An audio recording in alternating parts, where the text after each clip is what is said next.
Well, greetings, church. It's your 2-minute faith break, encouragement that we all need. And this morning's faith break comes from Colossians chapter 1, starting at verse 9. For this reason, since the day we heard about you, Paul writes, we have not stopped praying for you. We continually ask God to fill you with the knowledge of his will through all the wisdom and understanding that the Spirit gives, so that you may live a life worthy of the Lord and please him in every way, bearing fruit in every good work, growing in the knowledge of God, being strengthened with all power according to his glorious might, so that you may have great endurance and patience, and giving joyful thanks to the Father who has qualified you to share in the inheritance of his holy people in the kingdom of light.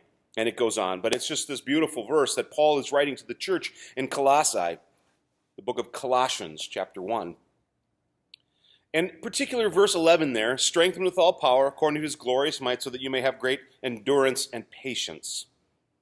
Well, isn't it a lot easier? I find this in my life. It's a lot easier to talk about endurance and patience when I don't really need it.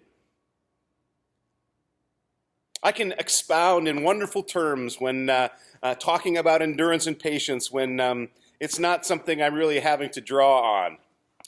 But when I need it, when I'm longing and I want change and I'm anxious or I'm restless or then endurance and patience, that's hard. And in fact, it's got to be something that God does in me. In fact, what that scripture tells us is, as you're reading that or as I read it, maybe you heard it too, how God is at work in us.